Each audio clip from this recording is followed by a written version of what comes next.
حضرت محمد صلی اللہ علیہ وسلم کے دور نبوت میں زکوٰۃ دینے کا حکم ہوا۔ زکوٰۃ کا مال وہ مال ہوتا ہے جن پیسوں سے غریبوں اور ضرورت مندوں کی مالی طور پر مدد کی جاتی ہے، مگر جب تک رسول اللہ صلی اللہ علیہ وسلم اس دنیا میں رہے یہ نظام بحالی کے ساتھ چلتا رہا۔ پر جب آپ اس دنیا سے رخصت ہوئے اور خلیفہ رسول حضرت ابوبکر صدیق رضی اللہ تعالیٰ عنہ کا دور آیا اور کئی سارے چیلنجز بھی ساتھ لایا۔ آپ کے اس 2.25 سال کے دور خلافت میں کئی مسلمان عرب قبیلوں نے زکوٰۃ دینے سے انکار کر دیا اور کئی قبیلوں میں عرب دین اسلام چھوڑنے لگے، اور مسلمہ، جسے مسلمہ کذاب کے نام سے جانا جاتا ہے، اس نے اپنے نبی ہونے کا دعویٰ کر دیا، اور یہ دعویٰ بالکل جھوٹا تھا۔ ایسے ہی مشکل ترین حالات سے حضرت ابوبکر صدیق رضی اللہ تعالیٰ عنہ کو نپٹنا تھا۔ ان 2 ٹاپکس کے اوپر ہم بعد میں ایک مکمل ویڈیو لانے کی کوشش کریں گے انشاءاللہ۔ ابھی فی الوقت ہم زکوٰۃ کی طرف لوٹتے ہیں۔ جب ان عرب قبیلوں نے زکوٰۃ دینے سے انکار کر دیا، اور یہ بات جب حضرت عمر بن خطاب رضی اللہ تعالیٰ عنہ نے حضرت ابوبکر صدیق کو بتائی کہ عرب کے کچھ قبیلے ایسے ہیں جو کہتے کہ ہم نماز تو پڑھیں گے مگر زکوٰۃ نہیں دیں گے، تب خلیفہ رسول فرماتے ہیں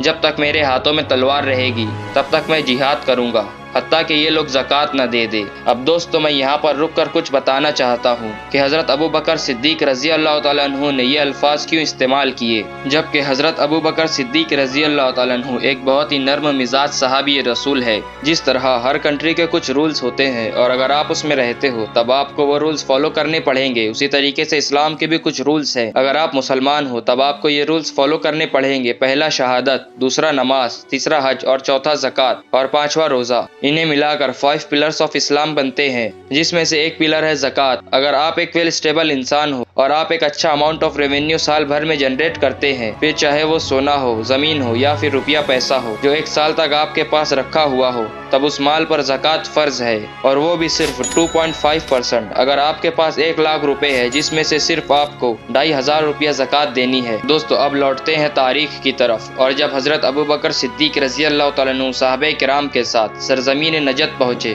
تب مرتدین بھاگ کھڑے ہوئے، جس کے بعد حضرت ابوبکر صدیق رضی اللہ تعالیٰ عنہ نے حضرت خالد بن ولید رضی اللہ تعالیٰ عنہ کو فوج کے سپہ سالار بنا کر مدینے لوٹ گئے اور حکم دیا اگر مرتدین اسلام لے آئے اور زکوٰۃ دے دے تو تم اپنی فوج میں جس کو چاہو اسے واپس کر دینا۔ اور یہیں پر مطلع بن لیثی کا بیان ہے، حضرت ابوبکر صدیق رضی اللہ تعالیٰ عنہ خالد بن ولید سے فرماتے ہیں جو اسلام کے ان 5 امور میں سے کسی ایک پر بھی عمل نہ کرے اس کے ساتھ جنگ جاری رکھو۔